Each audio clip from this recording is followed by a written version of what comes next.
الحمد لله رب العالمين، والصلاة والسلام على سيد المرسلين وعلى آله وأصحابه أجمعين، أما بعد، فأعوذ بالله من الشيطان الرجيم، بسم الله الرحمن الرحيم. إن أول بيت وضع للناس للذي ببكة مباركا وهدى للعالمين. وقال النبي صلى الله عليه وسلم: تابعوا بين الحج والعمرة فإنهما ينفيان الفقر والنفاق، أو كما قال النبي صلى الله عليه وسلم. آمنت بالله صدق الله مولانا العظيم، وصدق رسوله النبي الكريم، ونحن على ذلك من الشاهدين والشاکرین، والحمد للہ رب العالمین. یہ جو مہینے چل رہے ہیں یہ اشہر حج کہلاتے ہیں، حج کے مہینے. ان مہینوں میں عام طور سے جو حج بیت اللہ کا ارادہ رکھتے ہیں وہ اپنی تیاریوں میں مصروف ہو جاتے ہیں. بہت سے حضرات جنہیں جانا ہے وہ مسائل سیکھنے میں اور اس کو سمجھنے میں لگے ہوئے رہتے ہیں. لہذا اب یہ جو تینوں مہینے ہیں، چاہے شوال ہو، ذی قعدہ ہو یا ذی الحجہ ہو، ان مہینوں میں مناسب یہی ہے کہ اسی موضوع کے متعلق بات کی جائے. لہذا آج ارادہ یہ ہے کہ اس شہر مکہ کی کچھ باتیں ذکر کی جائیں جو اس روئے زمین پر اللہ تبارک و تعالیٰ کو سب سے زیادہ محبوب اور سب سے زیادہ پسندیدہ ہے. قرآن کریم میں اللہ تبارک و تعالیٰ نے اس شہر مکہ کو مختلف ناموں سے ذکر کیا ہے. کہیں اللہ تبارک و تعالیٰ نے فرمایا وَهَذَا الْبَلَدِ الْأَمِينَ، کہیں اللہ تبارک و تعالیٰ نے ذکر کیا ام القریٰ ومن حولها، کہیں اللہ تبارک و تعالیٰ نے ذکر کرتے ہوئے فرمایا بواد غیر ذی زرع عند بیتک المحرم. مختلف ناموں سے اللہ تبارک و تعالیٰ نے قرآن کریم میں شہر مکہ کو ذکر فرمایا ہے. احادیث مبارکہ میں اللہ کے حبیب صلی اللہ علیہ وسلم نے مکہ سے آپ کو جو محبت ہے، آپ کو جو تعلق ہے، اس تعلق کو ذکر کرتے ہوئے فرمایا کہ اگر اہل مکہ مجھے اس شہر سے نہ نکالتے تو میں کبھی بھی شہر مکہ کو خیر آباد نہ کہتا. اسی طرح حضرت عائشہ رضی اللہ تعالی عنہ فرماتی ہیں کہ لولا الہجرۃ لسکنت مکہ، یعنی اگر ہجرت ضروری نہ ہوتی، ہجرت اللہ کی طرف سے لازم اور ضروری نہ قرار دی گئی ہوتی تو میں مکے ہی میں مقیم رہتی، مکے سے باہر نہ جاتی. اسی طرح ایک دوسرے موقع پر حضرت عائشہ رضی اللہ تعالی عنہا ہی نے فرمایا کہ وَلَمْ يَطْمَئِنَّ قَلْبِي بِبَلَدٍ قَطُّ مَطْمَئَنَّ بِمَکَّہ، یعنی میرے دل میں جو سکون، جو اطمینان اور جو چین مکے میں رہتے ہوئے نصیب ہوتا ہے وہ کسی دوسری جگہ وہ چین و سکون مجھے نصیب نہیں ہوا. اسی طرح حضرت حسن بصری رحمۃ اللہ علیہ فرماتے ہیں لا یخرج منها احد الا ندیما. شہر مکہ کی تعریف کرتے ہوئے فرماتے ہیں، اس کے مقام اور اس کی عظمت کو بیان کرتے ہوئے فرمایا کہ یہاں سے نکلنے والا، یعنی شہر مکہ کو چھوڑنے والا، یہ ہمیشہ شرمندہ ہوا ہے، ہمیشہ نادم ہوا ہے، اسے افسوس ہوا ہے، کسی نے خوشی سے مکہ کو کبھی نہیں چھوڑا. اسی طرح اگر آپ جو فضائل مکہ ہیں یا جو اللہ والے ہیں یا جو انبیاء علیہم السلام ہیں، ان کے جو تعلق اس شہر سے ہیں، جب آپ اس کے جستجو میں لگیں گے، تلاش کریں گے تو آپ کو حیرت ہوگی کہ اس کے مقام اور مرتبے کو کس طرح بیان کیا جائے۔ آپ صلی اللہ علیہ وسلم نے ایک موقع پر یہ فرمایا کہ دحیت الارض، یعنی زمین کو جب بچھانا شروع کیا گیا تو دحیت الارض من مکہ، مکہ کی سرزمین یہ مبدا ہے، یہ جڑ ہے تمام زمینوں کی۔ پھر آگے فرمایا فمدها اللہ من تحتها فسمیت ام القری، پھر اللہ نے اس کے نیچے سے ساری زمین پھیلا دی اور اس کا نام ام القری رکھا گیا۔ اللہ نے اس کا نام ام القری یعنی آبادیوں کی اصل، آبادیوں کی جڑ۔ اسی طرح آپ صلی اللہ علیہ وسلم نے ایک حدیث میں مکہ مکرمہ کی جو عظمت ہے، اس کا جو مقام ہے، اس کو ذکر کرتے ہوئے فرمایا کہ ما علی الارض بلدۃ وفد الیہا جمیع النبیین والملائکہ والمرسلین اجمعین وصالح عباد اللہ من اہل السماوات والارض والجن الا مکہ۔ آپ صلی اللہ علیہ وسلم یہ فرما رہے ہیں کہ روئے زمین پر مکہ مکرمہ کے علاوہ کوئی ایسا شہر نہیں ہے جہاں تمام انبیاء علیہم السلام، تمام فرشتے، سارے پیغمبر، جنات اور زمین و آسمان کے تمام نیک بندوں نے حاضری دی ہو۔ یعنی یہ مکہ ایسا شہر ہے جہاں تمام انبیاء علیہم السلام تشریف لائے، تمام پیغمبر یہاں تشریف لائے۔ اسی طرح جو جن ہیں، جو اللہ کے نیک بندے ہیں، اسی طرح جو ملائکہ ہیں، یہ تمام اس شہر میں حاضری دیتے ہیں۔ لہذا اب آپ خود اندازہ لگائیے کہ اس شہر کی تعریف کیسے کی جائے کہ جو نیکیوں کی سب سے بڑی تجارت گاہ ہو۔ اسی طرح آفتاب رسالت اور نجوم ہدایت کا آبائی وطن ہو۔ اسی طرح خلفائے راشدین کا مولد اور مسکن ہو۔ اسی طرح تجلیات ربانی کا گہوارہ ہو، خیرات و برکات کا سرچشمہ ہو، اور بہت سے جلیل القدر انبیاء علیہم السلام کا مدفن اور مخزن ہو۔ اسی طرح جو خیر امت ہے، اس خیر امت کی فوجوں کا مرکز ہو، اور خدا کے بت شکن بندوں کا معبد ہو، اور اسی طرح وحی قرآنی کا مبدا ہو، یعنی جہاں پر اللہ تبارک و تعالی نے اپنے پاک کلام کو نازل کرنے کی شروعات اور ابتدا کی ہو۔ لہذا شہر مکہ کے جو فضائل ہیں یہ بہت زیادہ ہیں، ان کا احاطہ ممکن نہیں۔ اور چونکہ اللہ تبارک و تعالی نے تمام جن و انس کو اپنی عبادت کے لیے تخلیق کیا ہے، تمام جنات ہوں یا تمام انسان ہو، ان کے دنیا میں آنے کا جو مقصد ہے وہ کیا ہے؟ اللہ تبارک و تعالیٰ کی بندگی، اللہ تبارک و تعالیٰ کی عبادت۔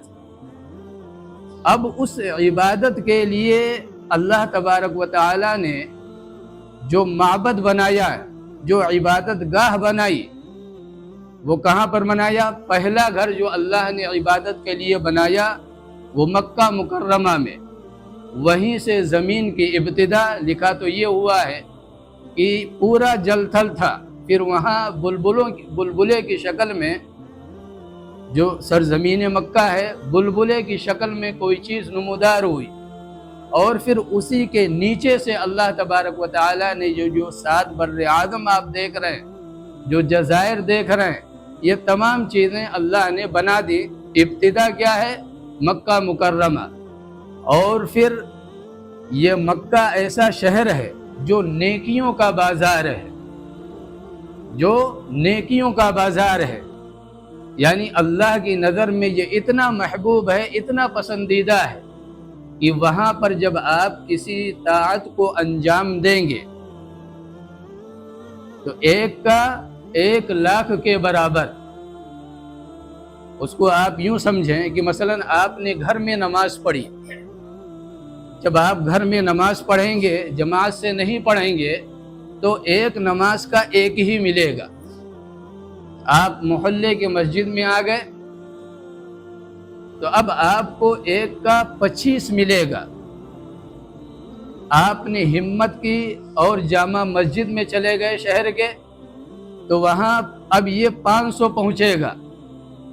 اس کے بعد پھر یہی نماز آپ بیت المقدس کے اندر پڑھیں، 1000 کے برابر پہنچے گا، اور یہی نماز آپ مسجد نبوی میں پڑھیں، 50,000 نمازوں کے جو ثواب ہیں اس کے برابر ہوگا، اور یہی نماز آپ جا کر بیت اللہ میں ادا کریں تو نماز ایک ہے لیکن ثواب کے اعتبار سے 1,00,000 نمازوں کے برابر ہے۔ لہذا یہ نیکیوں کا بازار ہے۔ آپ وہاں پر 1 روزہ رکھیں گے 1,00,000 روزوں کے ثواب کے برابر۔ وہاں آپ نے ایک قرآن کریم کو مکمل کر لیا، پورا کر لیا، تو قرآن کریم ایک آپ نے پڑھا ہے لیکن وہ ثواب کے اعتبار سے 1,00,000 قرآن کریم مکمل کرنے کے برابر ہے۔ اسی طرح 1 روپیہ وہاں آپ خرچ کریں تو خرچ تو 1 روپیہ کر رہے ہیں لیکن ثواب کے اعتبار سے 1,00,000 ریال یا روپیہ خرچ کرنے کے برابر۔ اسی طرح 1 مرتبہ جب آپ سبحان اللہ کہیں تو 1,00,000 سبحان اللہ کہنے کے برابر۔ اب ظاہر سی بات ہے جہاں اللہ تبارک و تعالی اس قدر نیکیوں کا جو پرسنٹیج ہے وہ بڑھا دے اور پھر کوئی بندہ وہاں جائے اور وہ غفلت والی زندگی گزارے، حرم کی نماز چھوڑ کر مارکیٹ کی زینت بن جائے، بیکار فضول اور لغو کاموں میں اپنے وقت کو لگا دے، ظاہر سی بات ہے اس سے بڑا محروم، اس سے بڑا بدنصیب اور کون ہوگا؟ ہونا تو یہ چاہیے جب اللہ نے یہاں پہنچا دیا تو اس کی قدر دانی کرتے ہوئے زیادہ سے زیادہ نیکیوں کا ذخیرہ اپنے پاس جمع کرنے کی کوشش کرنی چاہیے۔ لہذا یہ اس شہر کی جو عظمت ہے وہ خانہ کعبہ کی وجہ سے، اللہ کو جو محبوب اور پسندیدہ ہے وہ اللہ کے گھر ہونے کی وجہ سے۔ لہذا قرآن کریم کی جو آیت مبارکہ پڑھی اس میں اللہ نے فرمائے ان اول بیت، پہلا گھر وضع للناس جو لوگوں کے لیے بنایا گیا، ببکہ، یہ بکہ مکہ کا نام ہے تو یہ بکہ شہر میں ہے۔ آگے فرمایا مبارکن، برکتوں والا ہے، ہدی للناس، تمام عالموں کے لیے ہدایت کا ذریعہ اور ہدایت کا سامان ہے۔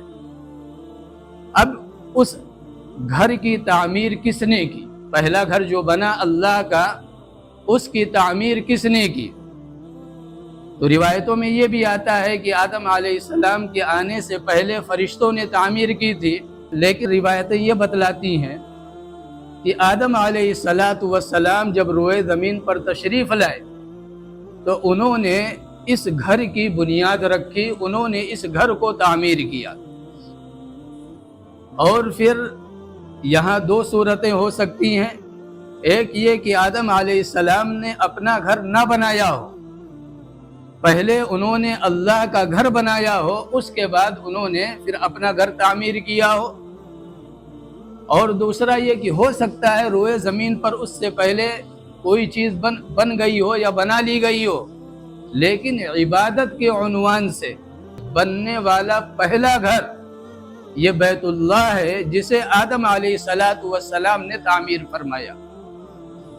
آدم علیہ السلام نے تعمیر کیا، اور یہ تعمیر کب تک رہی؟ نوح علیہ السلام کے زمانے تک۔ آدم علیہ السلام سے لے کر نوح علیہ السلام تک جتنے انبیاء علیہم السلام تشریف لائے، تمام کے تمام اسی بیت اللہ کے حج کے لیے تشریف لاتے رہے، یہاں تک کہ نوح علیہ السلام کا جب زمانہ آیا اور پھر اللہ نے ان کی قوم پر پانی کا عذاب بھیجا اور ساری دنیا غرق کر دی سوائے چند آدمیوں کے جو ایمان لا چکے تھے اور نوح علیہ السلام کے ساتھ کشتی میں سوار ہو گئے تھے، تو اس میں جہاں ساری چیزیں ختم ہوئی وہاں یہ بیت اللہ یہ بھی منہدم ہو گیا۔ اور منہدم ہونے کے بعد اب قرآن کریم میں جو اللہ نے ابراہیم علیہ السلام کی طرف اس کی نسبت کی ہے کہ وَإِذْ يَرْفَعُ إِبْرَاهِيمُ الْقَوَاعِدَ مِنَ الْبَيْتِ وَإِسْمَاعِيلُ رَبَّنَا تَقَبَّلْ مِنَّا إِنَّكَ أَنْتَ السَّمِيعُ الْعَلِيمُ۔ یہ ابراہیم علیہ السلام خانہ کعبہ کی جو تعمیر کر رہے ہیں اس حوالے سے اللہ نے یہاں پر یہ بات فرمائی ہے۔ اسی طرح ایک جگہ اور 17ویں پارے میں وَإِذْ بَوَّأْنَا لِإِبْرَاهِيمَ مَكَانَ الْبَيْتِ، وہاں پر بھی ابراہیم علیہ السلام کی طرف نسبت خانہ کعبہ کی ہے۔ تو یاد رکھیں کہ ابراہیم علیہ السلام نے وہ بنیادیں جو زمین کے اندر موجود تھیں ان بنیادوں کو زمین سے اوپر بلند کیا ہے۔ اسی لیے قرآن نے کہا وَإِذْ يَرْفَعُ، وہ وقت قابل ذکر ہے جب ابراہیم علیہ السلام بنیادوں کو اٹھا رہے تھے۔ من القواعد آگے لگا وقواعد، یہ بنیاد کو کہتے ہیں۔ تو ابراہیم علیہ السلام جس وقت بنیادوں کو اٹھا رہے تھے اور ساتھ میں ان کے اسماعیل علیہ السلام بھی تھے، ان کے صاحبزادے، یہ دونوں حضرات خانہ کعبہ کی تعمیر کر رہے ہیں، لیکن یہ ایسا نہیں ہے کہ سرے نو بنا رہے ہیں، بلکہ جو بنیادیں ابراہیم آدم علیہ السلام نے جو بنائی تھی اور زمین کے اندر موجود تھی، نوح علیہ السلام کے زمانے میں طوفان کی وجہ سے، پانی کی وجہ سے وہ بنیادیں جو زمین کے اندر ہو گئی تھی، اوپر کی جو تعمیرات تھی وہ منہدم ہو گئی تھی، اس کو اٹھایا ہے۔ ابراہیم علیہ السلام نے یہ جو تعمیر کیا، یہ تعمیر کب تک چلا؟ قبیلے جرہم کے زمانے تک۔ قبیلے جرہم وہی قبیلہ ہے جو اسماعیل علیہ السلام اور ان کی والدہ سے اجازت لے کر وہاں پر آباد ہو گیا تھا۔ جب یمن سے وہ ہجرت کر کے اور کہیں رکنے کے لیے جہاں پانی ہو اس تلاش میں نکلا تھا، اجازت لے کر وہاں آ گئے۔ پھر کسی حادثے میں خانہ کعبہ منہدم ہوا تو قبیلے جرہم نے اس کی تعمیر کی۔ اس کے بعد پھر ایک حادثہ پیش آیا، پھر قوم عمالقہ نے اس کی تعمیر کی، اور پھر جب دوبارہ بوسیدہ اور منہدم ہونے کے قریب ہوا تو پھر آپ صلی اللہ علیہ وسلم کا جو ابتدائی زمانہ ہے نبوت سے پہلے والا، اس وقت آپ کی عمر شریف 25 سال ہے، تو قریش نے جو ہے اس کی تعمیر کی، اور اس تعمیر میں آپ صلی اللہ علیہ وسلم بھی شریک رہے، لیکن انہوں نے کچھ تبدیلیاں کر دیں۔ یعنی جو قریش نے تعمیر کی تو اس تعمیر میں انہوں نے کچھ تبدیلیاں کی، اور تبدیلیاں کی انہوں نے کچھ مجبوری کی بنیاد پر، کچھ اپنا ذاتی معاملہ تھا۔ ان بنیادوں پر انہوں نے پہلی ابراہیم علیہ السلام نے جو بنیاد ڈالی تھی، یا جو پورا خانہ کعبہ ہے وہ حتیم کے ساتھ ہے۔ یعنی اگر یہ آدم علیہ السلام اور ابراہیم علیہ السلام کی بنیادوں پر اسے بنایا جائے تو وہ جو حتیم کا حصہ باہر ہے یہ باہر نہیں ہونا چاہیے، یہ حصہ اندر ہونا چاہیے۔ لیکن قریش مکہ نے ایک شرط رکھی تھی کہ ہم خانہ کعبہ کی تعمیر تو کرنے جا رہے ہیں، لیکن یاد رہے اس میں حرام مال استعمال نہیں ہوگا۔ حالانکہ ان کا جو معاملہ ہے وہ چوریوں ڈاکوں کا ہے، سودی نظام پورے مکہ کے اندر پھیلا ہوا ہے، اور آپ کے سگے چچا حضرت عباس رضی اللہ تعالی عنہ یہ پورے بینک ہے مکہ مکرمہ کے اندر۔ لیکن جب بیت اللہ کے تعمیر کی بات آئی تو انہوں نے یہ شرط رکھی کہ دیکھو اپنی حلال آمدنی دیکھو، نہ تو اس میں چوری ڈاکے کا پیسہ استعمال ہوگا، نہ ہی سودی پیسہ اس میں استعمال ہوگا، اور نہ ہی کسی نے اپنے باندیوں کے ذریعے سے پیسہ کمایا ہو، جسم بچوا کر، جسم فروشی کروا کر وہ پیسہ استعمال ہوگا، خالص حلال پیسہ استعمال ہوگا۔ اب جب حلال لے کر بیٹھے، جب حساب کتاب لگایا تو جتنی بڑی وہ تعمیر تھی، انہوں نے کہا یہ پورا تو ہم کر نہیں سکتے، لہذا تھوڑا حصہ ہم باہر کر دیتے ہیں، جتنا پیسہ ہمارے پاس ہے اس حساب سے اس کو یعنی مربع بنا کر اور اوپر چھت ڈال دیتے ہیں۔ تو انہوں نے حتیم کا حصہ باہر کر دیا جو بنائے ابراہیمی اور بنائے آدم علیہ السلام کی تعمیر سے الگ تھا۔ ایک تبدیلی انہوں نے یہ کی، اور دوسری تبدیلی انہوں نے یہ کی کہ اس بیت اللہ کے اندر 2 دروازے تھے، ایک دروازہ داخل ہونے کا اور دوسرا دروازہ پشت کی جانب نکلنے کا۔ انہوں نے کیا کیا، ایک دروازے کو بند کر دیا اور ایک دروازہ رکھا، یہ دوسری تبدیلی۔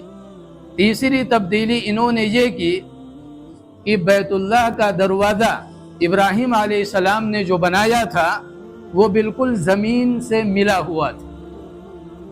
انہوں نے کیا کیا، انہوں نے سطح زمین سے کافی اونچا کر دیا۔ اونچا کس لیے کیا کہ بھائی ہر آدمی اس میں گھس نہ پائے۔ ہم چونکہ خانہ کعبہ کے مجاور ہیں، ہم خانہ کعبہ کے ارد گرد بیٹھ کر، جیسے مزاروں پر آپ دیکھتے ہوں گے، وہی سارا سسٹم وہاں تھا جب آپ صلی اللہ علیہ وسلم تشریف لائے ہیں۔ تو ان کے کمائی کا ایک ذریعہ تھا کہ بھائی ہما شما دروازہ کھلا ہے، آئے چلے گئے، زمین سے ملا ہے تو ہماری وہ کیا ہوگی، ہاں دروازہ اوپر ہو، چابیاں ہمارے پاس ہوں، لوگ ہمارے پاس آئیں، نیاز و نذرانہ پیش کریں، اور اس کے بعد ہم جسے اجازت دیں وہ جائے۔ لہذا چھت جو دروازہ رکھا یہ اتنا اوپر کر دیا کہ آدمی بغیر سیڑھیوں کے اس میں داخل نہیں ہو سکتا۔ یہ تیسری تبدیلی انہوں نے کی۔ لیکن جب آپ صلی اللہ علیہ وسلم کی عمر شریف کا اخیر ہے تو آپ نے اپنی تمنا کا اظہار کیا۔ تمنا آپ نے یہ ظاہر کی کہ اگر یہ میری جو قوم ہے یعنی مکہ مکرمہ اور مدینہ طیبہ کے جو مسلمان ہیں، یہ نئے نئے مسلم ہیں، اس لیے کہ فتح مکہ کے بعد لوگ دھڑا دھڑ اسلام میں داخل ہو رہے ہیں، لہذا زیادہ تر لوگ نو مسلم ہیں۔ آپ صلی اللہ علیہ وسلم نے حضرت عائشہ رضی اللہ تعالی عنہ سے فرمایا کہ اگر میری قوم نئی نئی مسلمان نہ ہوئی ہوتی اور مجھے یہ ڈر نہ ہوتا کہ بیت اللہ کے منہدم کرنے کی وجہ سے یہ کسی فتنے میں مبتلا نہ ہو جائیں تو میں اسے ابراہیم علیہ السلام کے طرز پر بنا دیتا۔ یہ بات آپ صلی اللہ علیہ وسلم نے کہی، اور اس بات کو سن لیا عبداللہ ابن زبیر رضی اللہ تعالی عنہ نے۔ یہ عبداللہ ابن زبیر رضی اللہ تعالی عنہ یہ حضرت عائشہ رضی اللہ تعالی عنہ کے بھانجے ہیں، یعنی آپ کی جو بڑی بہن ہیں حضرت اسماء رضی اللہ تعالی عنہ، ان کے یہ صاحبزادے ہیں۔ لہذا حضرت علی رضی اللہ تعالی عنہ کی شہادت کے بعد جب عالم اسلام کے اندر ایک افراتفری کا ماحول ہوا اور اسی درمیان پے در پے بڑے معاملات پیش آئے، حضرت حسین رضی اللہ تعالیٰ عنہ بھی شہید کیے گئے اور بہت سی آپسی خانہ جنگیاں ہوئیں، تو اس میں حضرت عبداللہ ابن زبیر رضی اللہ تعالیٰ عنہ نے مکے پر اپنی حکومت قائم کی، اور یہ حکومت 6 سال چلی۔ یزید کا دور ہے، یہ حکومت 6 سال۔ حضرت حسین رضی اللہ تعالیٰ عنہ کو انہوں نے سمجھایا کہ بھائی آپ کربلا نہ جائیے، آپ ہمارے ساتھ مکہ مکرمہ میں رہیے، ہم دونوں مل کر یزید کے خلاف جنگ کریں گے۔ لیکن وہاں کوفیوں نے برابر پے در پے لگاتار خط بھیجے کہ حضور آئیے، اتنی بڑی جماعت ہے، ہم آپ کا انتظار کر رہے ہیں۔ لیکن جب وہاں پہنچے تو سارے اپنے گھر میں دبک گئے، میدان میں اکیلا چھوڑ دیا۔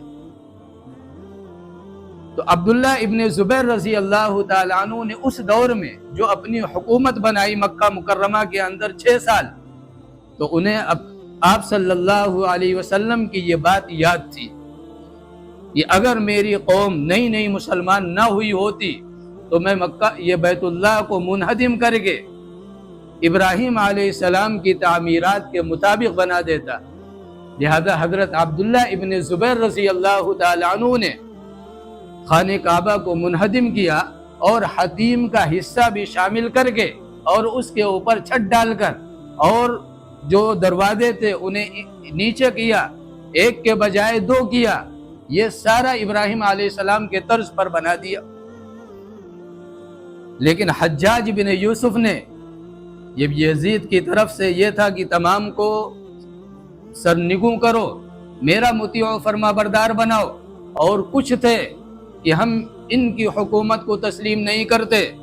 ان میں حضرت حسین رضی اللہ تعالیٰ عنہ، عبداللہ ابن زبیر بھی تھے۔ حضرت حسین رضی اللہ تعالیٰ عنہ کو تو شہید کر دیا گیا، لیکن عبداللہ ابن زبیر رضی اللہ تعالیٰ عنہ 6 سال مکہ مکرمہ میں حکومت کر رہے ہیں۔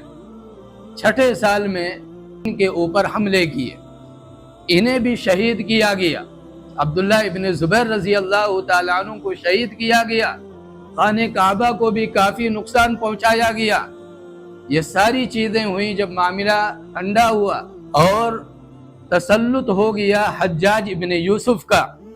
حجاج ابن یوسف نے وہاں اپنی حکومت بنا لی تو اس نے پروپگنڈا شروع کر دیا۔ اس نے پروپگنڈا یہ شروع کیا کہ عبداللہ ابن زبیر نے خانہ کعبہ کی جو تعمیر کی ہے یہ غلط ہے۔ اس کی وجہ کیا تھی؟ اس کی وجہ یہ تھی، وہ بدبخت یہ نہیں چاہتا تھا کہ عبداللہ ابن زبیر رضی اللہ تعالی عنہ کے اس عظیم کارنامے کی وجہ سے رہتی دنیا تک لوگ ان کی مدح و ثنا کریں، ان کی تعریف کریں۔ لہذا اس نے پروپگنڈا کیا، یہ پھیلایا کہ یہ تعمیر غلط ہے، تعمیر وہی صحیح تھی جو رسول اللہ صلی اللہ علیہ وسلم کے دور میں ہوئی تھی۔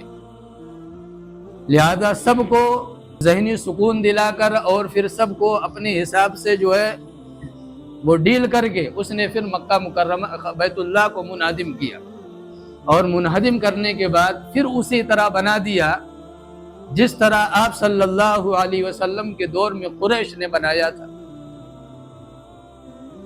اب اس کے بعد جو بادشاہ دنیا میں آئے، سعودی حکومت یا اور جو بڑے بڑے سلاطین گزرے ہیں، انہوں نے ارادہ کیا اس حدیث کی بنا پر کہ جس میں آپ نے یہ فرمایا کہ اگر نئی نہ ہوتی تو ہم اس کو ابراہیم علیہ السلام کے طرز پر بناتے۔ لوگوں نے چاہا کہ کیوں نہ بیت اللہ کی تعمیر اسی طرح ہو جائے جس طرح ابراہیم علیہ السلام نے کی تھی، لیکن اب آگے میدان میں حضرت امام مالک ابن انس رضی اللہ تعالی عنہ، اور انہوں نے مدینہ طیبہ میں یہ فتویٰ دیا کہ اب جس طرح بیت اللہ ہے اسی طرح اسے رہنے دیا جائے، اب چھیڑ چھاڑ نہ کیا جائے، اس لیے کہ ہر آنے والا جو بادشاہ ہے وہ اپنی شرافت اور کرامت اور لوگوں میں اپنی شہرت، ان چیزوں کو حاصل کرنے کے لیے خانہ کعبہ کو کھلونا بنا لے گا۔ لہذا اب آج کے بعد یعنی وہ فتویٰ دیا کہ اب بیت اللہ کی تعمیر جس طرح ہے اسی طرح رہے گی، اسے منہدم کر کے دوبارہ کسی اور طرز پر بنایا جائے اس کی اجازت نہیں ہے۔ لہذا اس کے بعد سے یعنی آج جو تعمیر ہے ہمارے سامنے بیت اللہ کی، یہ حجاج بن یوسف کی ہے۔ خانہ کعبہ اس کے بعد منہدم نہیں ہوا ہے، کسی اور طرز پر نہیں بنا ہے۔ ہاں کچھ کمی زیادتی ہوتی ہے، ڈینٹنگ پینٹنگ وہ کرتے ہیں، غلاف بدلتے ہیں، کوئی چیز بوسیدہ ہو جائے اس کو بدلتے ہیں، لیکن جو نقشہ جس طرح ہے حجاج بن یوسف نے جس طرح بنایا اسی طرح آج تک وہ موجود ہے۔ اس کی توسیع تو ہوئی ہے، اس کی توسیع کی گئی ہے اور آئے دن توسیع ہوتی رہتی ہے، اور آل سعود نے پچھلے کچھ سالوں میں بیت اللہ کی جو خدمت کی ہے وہ کمال ہے۔ یعنی بہت سے سلاطین نے خانہ کعبہ کی خدمت کی ہے، لیکن جو شرف یہ حضرات لے گئے، یہ حضرات یعنی آل سعود لے گئے، یہ سعادت کسی کو نہیں ملی۔ لہذا بیت اللہ جو آج موجود ہے، یہ آپ دیکھیے ابراہیم آدم علیہ السلام نے بنایا، آدم علیہ السلام سے لے کر نوح علیہ السلام کے زمانے تک وہ تعمیر موجود ہے۔ نوح علیہ السلام کے زمانے میں جب سیلاب کی وجہ سے منہدم ہوئی، اس کے بعد جرہم نے بنایا، جرہم کے بعد پھر قوم عمالقہ نے بنایا، قوم عمالقہ کے بعد نہیں آدم علیہ السلام کے بعد ابراہیم علیہ السلام نے بنایا۔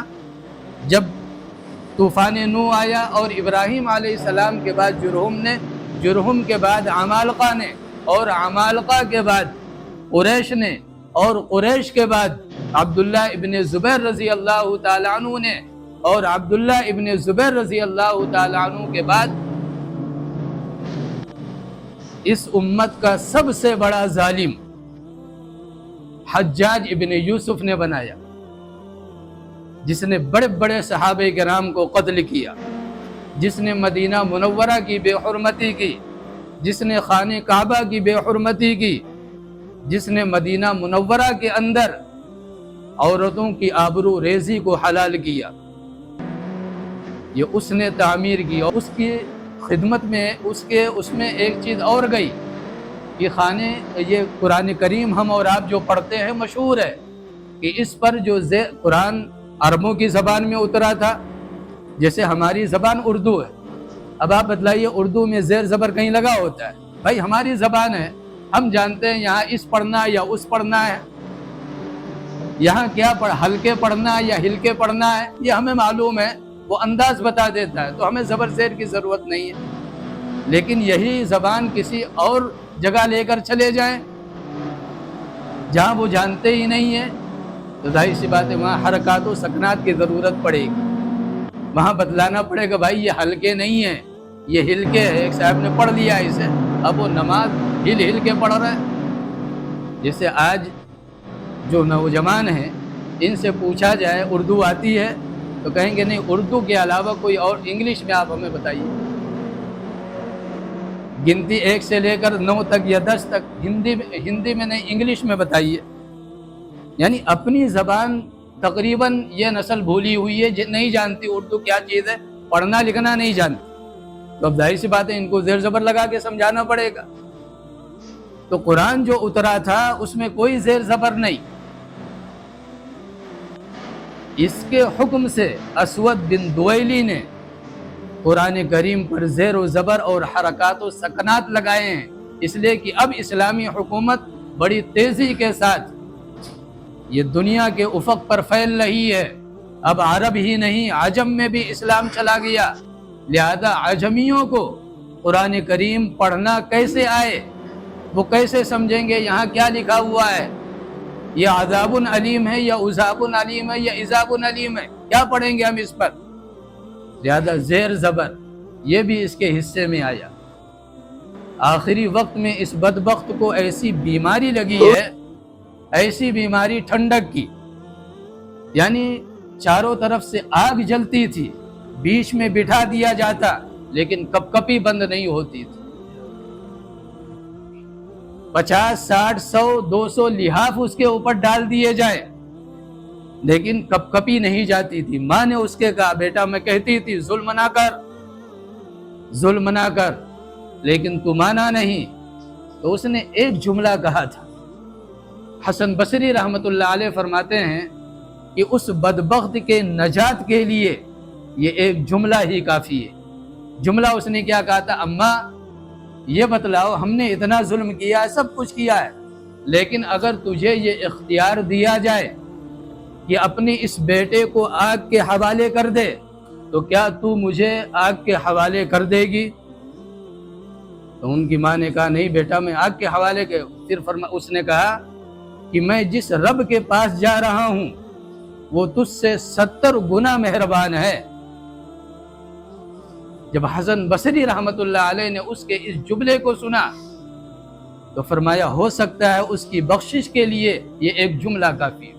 تو اللہ تبارک و تعالی نے فرمایا ان اول بیت، یہ پہلا گھر ہے، وضع للناس، جو لوگوں کے لیے بنایا گیا، ببکہ، مکہ شہر میں ہے۔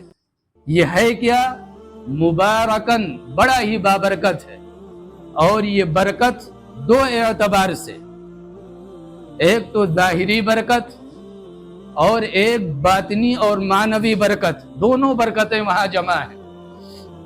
اب دیکھیے پورا عرب یہ ریگستان ہے، پورا عرب کیا ہے؟ ریگستان ہے، وہاں سرسبز و شادابی وہ آرٹیفیشل لگائے جائے الگ بات ہے، لیکن ہے نہیں۔ لیکن اس کے باوجود دنیا کا کوئی پھل ہو وہاں کی مارکیٹ میں موجود ہے۔ دنیا کی کوئی سبزی ہو جہاں پیدا ہو رہی ہے، ہو سکتا ہے وہاں نہ ملے، لیکن مکہ مکرمہ کے اندر موجود ہے۔ اور پھر وہاں کے باشندوں کے لیے نہیں، پورے سال اطراف عالم سے کتنے لوگ وہاں پہنچتے ہیں۔ آج تک کوئی بتا سکتا ہو کہ بھائی ہمیں یہ کمی ہو گئی تھی، ہمیں یہ چیز وہاں نہیں ملی تھی؟ ایسا نہیں ہے، وہاں تو ریل پیل ہے ان چیزوں کی، آپ جتنا چاہیں کھائیں، جتنا چاہیں پکائیں، لے جائیں، جو چاہیں کریں، ہر چیز وافر مقدار میں اللہ نے پہنچائی ہے۔ اور پھر حج کے سیزن میں آپ دیکھیے 30 لاکھ 35 لاکھ کا مجمع، پورا ایک شہر آباد ہوتا ہے۔ وہاں کے جو باشندے، ہم اور آپ کبھی یہ کہتے ہیں کہ بھائی مکہ مکرمہ کے جو باشندے ہیں یہ بڑے سخت مزاج ہوتے ہیں۔ آپ بتلائیے، اگر آپ کے شہر پر 30 لاکھ کا مجمع آ جائے اور آپ کی ہر چیز میں شریک ہو جائے، بتلائیے وہ کتنا برداشت کرتے ہیں، کتنے حلم والے ہیں، کتنے با اخلاق ہیں۔ وہ تو ان کی کچھ عادتیں ہیں، وہ الگ معاملہ ہے، لیکن آپ کی میزبانی میں، آپ کو مفت کھلانے میں، مفت پلانے میں، قدم قدم پر آپ دیکھیے آپ کی خدمت میں وہ لگے رہتے۔ ایک آدھ سے کوئی معاملہ ہو جائے تو اس کو یہ نہیں کہتے یہ بد اخلاق ہیں۔ بھائی آپ بتلائیے، آپ اگر یہ سوچ لیں کہ ہمیں ہوٹل کا نہیں کھانا کھانا ہے اور حج کے سیزن میں آپ بھوکا رہ کر دکھلائیے، کوئی چانس ہی نہیں کہ آپ بھوکے رہ جائیں۔ یہی حال مدینہ طیبہ کا ہے، آپ وہاں چلے جائیے، وہاں پر بھی یہی چیزیں ملیں گی۔ تو یہ تو آپ کی خدمت کے لیے کھڑے ہیں، اور کوئی چیز ان کے مزاج کے خلاف پیش آ جائے۔ ہماری اور آپ کی عادت کیا، مثلا ہم دو دوست ہیں، ایک بات ذہن میں آ گئی وہ کر کے اس کے بعد پھر بات ختم، کہ ہمارا مزاج یہ ہے کہ مثلا ہم کسی اولا کیا یا کوئی گاڑی کی ہم نے، ہمارے دو ساتھی، ہم دو لوگ ہیں، تو ہماری عادت کیا ہے، ہم دونوں پیچھے بیٹھیں گے۔ ہم دونوں اس لیے کہ دو آدمی آگے تو نہیں بیٹھ سکتے، ہم دونوں پیچھے بیٹھیں گے۔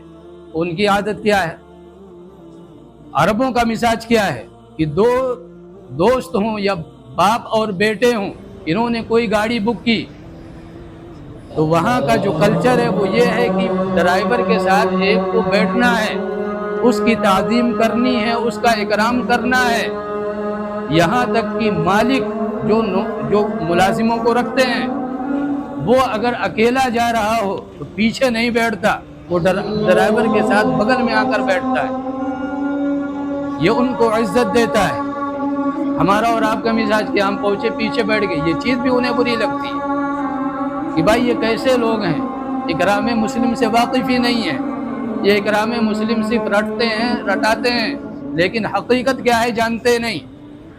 وہاں جب مالک بھی اترے گا تو زبان پر اس پہ حالانکہ اس کا نوکر ہے، زبان پر اس کے ہوتا ہے جزاک اللہ، حیاک اللہ، یعنی اللہ تمہیں بہترین بدلہ دے، وہ برکت کی فلاں کئی دعائیں وہ دے کر پھر وہ اپنے ڈرائیور سے جدا ہوتا ہے۔ یہ وہاں کا اپنا معاملہ ہے، یہ تہذیب اور ہونا بھی یہی چاہیے۔ تو 30 لاکھ کا مجمع وہاں پہنچتا ہے، اور اس 30 لاکھ 35 لاکھ جو بھی ہو صحیح تعداد، وہ تو جو جہاں سے جاتے ہیں یا اللہ ہی جانے کتنی تعداد میں لوگ پہنچتے ہیں۔ یہ ایک دن کا مسئلہ نہیں ہے، 30 لاکھ مجمع ایک دن رکا ہوا نہیں، مہینہ بھر 40 دن یہ اس وادی میں رہے گا، لیکن نہ وہاں سبزیوں کی کمی ہوگی، نہ جانوروں کی کمی ہوگی۔ آپ دیکھیے حج کے سیزن میں ایک آدمی کتنی قربانیاں کرتا ہے، لیکن کوئی جانور کوئی کہے کہ بھائی ہمیں جانور نہیں ملا بقرعید کے موقع پر، یا حج میں ہمارے لیے ہم نے یہ حج کیا تھا وہاں قربانی کی ضرورت تھی، جانور نہیں ملا، ایسا نہیں ہے۔ یہ اللہ فرما رہا مبارکن، بڑا ہی بابرکت ہے۔ یہ ظاہری برکتیں جو اللہ نے وہاں پر رکھی ہیں، باطنی برکتیں کیا؟ اصل برکت باطنی برکت ہے، اور بیت اللہ یہ باطنی برکتوں کا مرکز ہے۔ آپ دیکھیے وہاں باطنی برکتوں کا معاملہ 1 کا 1 لاکھ، یعنی آپ ایک نماز پڑھ رہے ہیں اور ثواب آپ کو 1,00,000 نمازوں کا مل رہا ہے۔ آپ وہاں پر 1 روزہ رکھ رہے ہیں، ثواب آپ کو 1,00,000 روزوں کا مل رہا ہے۔ آپ 1 روپیہ خرچ کر رہے ہیں، ثواب 1,00,000 روپیوں کے خرچ کے برابر کا ثواب مل رہا ہے۔ یہ باطنی برکتیں ہیں۔ اسی طرح جتنی بھی طاعات ہیں یہ تمام کے تمام وہاں پر بمقابل دوسری سرزمینوں کے کئی گنا زیادہ نیکیوں میں بڑھ جاتے ہیں۔ اسی طرح ہمارا جو اسلام کا جو اسلام کی جو بنیاد ہے، یہ 5 رکن ہیں، یہ حج کی ادائیگی کا مرکز ہے۔ ہمارا اسلام جو مکمل ہوتا ہے وہ کس پر؟ حج پر، اور حج کی ادائیگی کے لیے بیت اللہ ضروری ہے۔ لہذا اتنی بڑی عبادت یہ منسوب ہے بیت اللہ سے، یہ باطنی برکت ہے۔ اسی طرح عمرہ، یہ بھی باطنی برکت ہے۔ تو یہ باطنی برکتیں اور ظاہری برکتیں یہ تمام اللہ فرما رہا ہے ہم نے وہاں پر رکھی ہیں۔ اسی لیے آگے فرمایا ہدی للناس، کل عالمین کے لیے ہدایت کا سامان ہے۔ اب اگلی آیت جو آ رہی ہے اس میں فرمایا فیہ آیات بینات مقام ابراہیم ومن دخلہ کان آمنا۔ آگے اب اللہ فرما رہا ہے وَلِلَّهِ عَلَى النَّاسِ حِجُّ الْبَيْتِ مَنِ اسْتَطَاعَ إِلَيْهِ سَبِيلًا۔ یہ تمام چیزیں ذکر کرنے کے بعد، خانہ کعبہ کے مقام اور مرتبے کو بتانے کے بعد، وہاں جو انوار و برکات ہیں اس کو ذکر کرنے کے بعد، وہاں جو اللہ کی نشانیاں ہیں ان کو ذکر کرنے کے بعد، مقام ابراہیم کو ذکر کرنے کے بعد، اللہ اب فرما رہا ہے وَلِلَّهِ عَلَى النَّاسِ حِجُّ الْبَيْتِ۔ لوگوں کیا تمہیں اب بھی شوق نہیں ہوا کہ ہم اللہ سے ملاقات کر لیں؟ اتنی ساری چیزیں سمجھانے کے باوجود بھی دل میں جذبہ اور ولولہ پیدا نہیں ہوا کہ ہم اس بابرکت گھر پر پہنچ جائیں۔ لہذا اللہ نے فرمایا وَلِلَّهِ عَلَى النَّاسِ حِجُّ الْبَيْتِ، اللہ کے لیے جو صاحب استطاعت ہیں ان کے ذمے لازم اور ضروری ہے کہ وہ بیت اللہ پہنچیں۔ آگے فرما دیا وَمَن كَفَرَ فَإِنَّ اللَّهَ غَنِيٌّ عَنِ الْعَالَمِينَ۔ وہاں تو قدم قدم پر اللہ کی نشانیاں موجود ہیں، جو اب انشاءاللہ یہ آنے والے جتنے جمعے ہیں اسی کے تعلق سے بات کی جائے گی۔ لیکن ایک سوچئے گا آپ حضرات اگلے ہفتے تک کہ ہم اور آپ رمی جمرات کرتے ہیں، شیطان کو مارتے ہیں، شیطان کو مارتے ہیں، اور ہر آدمی یہ کتنے کنکر اور پتھر مارتا ہے اس کو بھی جوڑیے، اور یہ کتنے دن عمل چلتا ہے اس کو بھی جوڑیے۔ اب آپ بتلائیے کہ ان سارے پتھروں سے وہاں کیا ہونا چاہیے؟ پہاڑ بننا چاہیے۔ وہاں پر کیا بننا چاہیے بھائی؟ ایک اسی پہاڑوں میں ایک پہاڑ اور بن جانا چاہیے۔ لیکن اب تو کچھ پتھر وہاں پر رہ جاتے ہیں، لیکن آج کے 30 35 40 سال پہلے حکومت کی طرف سے ان پتھروں کو ہٹانے کی ذمہ داری کسی کی نہیں تھی۔ سوال یہ ہے وہ پتھر کہاں جاتے ہیں؟ یہ کتنی بڑی نشانی جس کو قرآن کہہ رہا فیہ آیات بینات، یہاں آؤ اور قدم قدم پر ہماری نشانیوں کا مشاہدہ کرو۔ اب حدیث میں اللہ کے حبیب صلی اللہ علیہ وسلم نے فرمایا کہ جس کا حج قبول ہو جاتا ہے فرشتے اس کے کنکر کو اٹھا لے جاتے ہیں۔ اب یہ ڈرنے کا مقام ہے کہ آج کے 30 سال 35 سال 40 سال پہلے حکومت کی طرف سے پتھروں کو ہٹانے کا کوئی نظم نہیں تھا۔ ایک آدھ ایسے پڑے رہ گئے تو پڑے رہ گئے، ورنہ سارے پتھر صاف ہوتے تھے۔ لیکن اب حکومت نے سننے میں آ رہا ہے کہ انتظام کیا ہے کہ پتھروں کو ہٹایا جائے۔ پتہ کیا چلا؟ بڑی تعداد میں لوگ ایسے پہنچتے ہیں جن کا حج قبول نہیں ہوتا۔ جب حج قبول نہیں ہوتا فرشتے ان پتھروں کو ہاتھ نہیں لگاتے، پھر سعودی حکومت ان پتھروں کو ہٹواتی ہے۔ لہذا یہ کتنی بڑی نشانی ہے۔ وہ الگ بات ہے اللہ نے بتلا دیا کہ ان صورتوں میں آؤ گے ہم حج قبول نہیں کریں گے، حرام مال سے آؤ گے حج قبول نہیں کریں گے، دھوکہ دھڑی اور ان چیزوں کو کر کے آؤ گے، حکومت نے قانون بنائے 5 سال سے پہلے حج نہیں کر سکتے، آپ چال بازی سے آ جاؤ گے حج قبول نہیں کریں گے۔ تو اب بڑی تعداد میں لوگ اس طرح پہنچتے ہیں جن کا حج اللہ تبارک و تعالی قبول نہیں کرتا۔ تو ایک بڑی نشانی جمرات کی رمی ہے۔ اسی طرح ایک بڑی نشانی کیا ہے؟ مقام ابراہیم۔ یہ وہ پتھر ہے جو ہزاروں سال پہلے ابراہیم علیہ السلام نے بیت اللہ کی تعمیر کے لیے استعمال فرمایا ہے۔ کتنے زمانے آئے، سیلاب آئے، طوفان آیا، حوادثات آئیں، لیکن وہ پتھر آج تک محفوظ، اور محفوظ ہونے کے ساتھ ساتھ اس پتھر پر آج بھی ابراہیم علیہ السلام کے جو نشان قدم ہیں وہ موجود ہیں۔ یہ سعودی حکومت کا اللہ بھلا کرے کہ انہوں نے شیشے کے اندر پیک کر دیا، شیشے کے اندر وہ پیک کر دیا تھوڑی دور بیت اللہ سے، ورنہ انڈین اور پاکستانی کیا کرتے، اسے چوم چاٹ کر وہ جو معاملہ تھا نشان قدم کا وہ بھی صاف کر کے آ جاتے۔ ہم اور آپ کیا سوچتے ہیں؟ ہم اور آپ یہ سمجھتے ہیں بھائی بس اسی طرح ہمیں جنت مل جائے، اسی طرح ہمیں جنت مل جائے کہ فلاں پیر سے ہم دعا کرا لیں، فلاں مقام پر ہم چاہے 50 آدمیوں کو دھکے دیتے ہوئے حجر اسود کو جا کر ہم بوسہ دے دیں، یا یہ کر لیں وہ کر لیں اور ہمیں جنت مل جائے۔ یاد رکھیں، ہو سکتا ہے کہ اگر لوگوں کو تکلیف پہنچاتے ہوئے ان مقام پر آپ پہنچ بھی گئے تو جنت میں جانے کے بجائے کسی اور راستے پر آپ کو ڈال دیا جائے کہ میاں آپ نے مسلمان کو تکلیف پہنچائی، مسلمان کو تکلیف پہنچانا یہ حرام تھا، اور حجر اسود کا استلام یہ سنت ہے، آپ نے سنت کی ادائیگی میں فرض کو چھوڑا ہے، لہذا آپ ادھر جائیے، آپ ادھر نہیں جا سکتے۔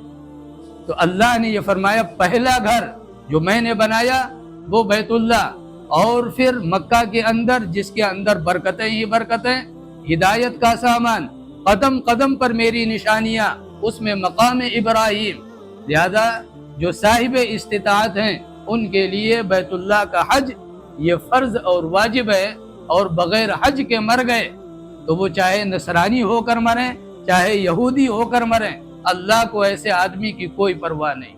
اللہ تبارک و تعالی ہم سب کو کہنے سننے سے زیادہ عمل کی توفیق